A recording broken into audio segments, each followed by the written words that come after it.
Helena, enn eitt tímabili komið í bækurnar þar sem að þið í Val tóku Íslandsmeistaratitil. Hvernig er þetta hvernig er ekki að sjálfast á þetta tímabil hér? Herðu, bara mjög vel. Þetta var svona kærkomið sumarfrí, þetta var bara ótrúlega langt og strangt tímabil.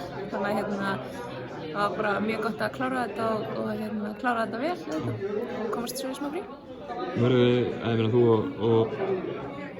og nokkrar aðrar eruð í úrvalsliði tímabilsins. Hvaða þýðingu hafa svona verðlaunahátíð fyrir leikmenn á höfuð? Þegar ég var aðeins yngri þá skipti þetta öllu máli. Þegar maður er svona orðinn eldri þá kannski skipti þetta ekki eins miklu máli, en þetta er bara svona viðurkenning fyrir svona þessa vinnu sem þú ert búin að vera að leggja inn. Þannig að maður er alltaf bara þakklátur og stoltur. Skiptið þú úr Íslandsmeistaraliði Vals, langbesta liði landsins, yfir í uppeldisfélagið í Haugum? Þú hefur ekki verið lengi frá Haugum, þú varst nú fyrir nokkrum mánuðum bara.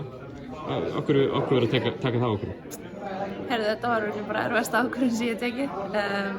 Ég tók mér alveg góðan tíma í að hugsa hvort þetta var rétt skrefið. Ég sá alltaf fyrir mér að ég myndi enda ferilinn í Haugunum og ég er ekki að segja að ég sé fyrir að enda á næsta ári, en þetta svona fer að styttast í það að kannski líka minn segi stopp. En þú veist, fjölskyldan bara, við búum í Hafnarfirði og ég er auðvitað bara með stórt Haukahjarta alveg upp í Haugunum og öll fjölskylda mín og foreldrar mín eru auðvitað bara, þú veist, partur af starfinu og ógeðslega erfitt að fara úr meistaraliði þar sem að leikmennir eru geggjaðir, bæði leikmenn og bara manneskjur og þetta frábær þjálfari. Þannig að þetta var ógeðslega erfitt, en ég mér líður svo að þetta geti aldrei verið röng ákvörðun að fara aftur heim og bara spennt að taka slaginn með þeim.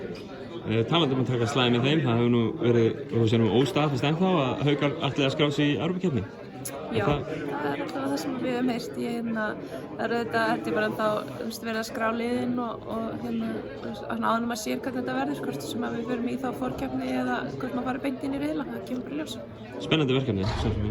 Já, sjálfsögðu. Það eru komin 14 ár síðan kvennalið var að spila. Þá vorum við Haugunum vorum við mjög ungar en fórum og tókum þátt í Evrópukeppni 2 ári og það var ótrúlega skemmtilegt og þetta er mikil reynsla og þetta er erfitt að vera að kljást við atvinnumannalið, en ótrúlega gaman samt líka að svona, þú veist, fá að taka slaginn á móti. Stutt á milli tímabila, eru leikmenn klárir eftir mánuð eða hálfmánuð eða hvernig það sem að næsti leikur er? Já, ég held að, þú veist, íþróttamenn í dag, þú tekur þér ekkert langt sumarfrí. Þetta þarftu kannski andlega svona aðeins að kúpla út úr körfuboltasalnum, en það þarftu að passa upp á líkamann og byrja að lyfta og hlaupa og svona, þannig ég held að, þú veist, allir séu bara til í það. Þetta tekur þér smá pásu leið tímabili klárast og svo bara, þú veist, þarf maður að gíra sig aftur í gang. Vonandi verður þetta bara eðlilegra tímabil núna. Vonum það. Takk fyrir.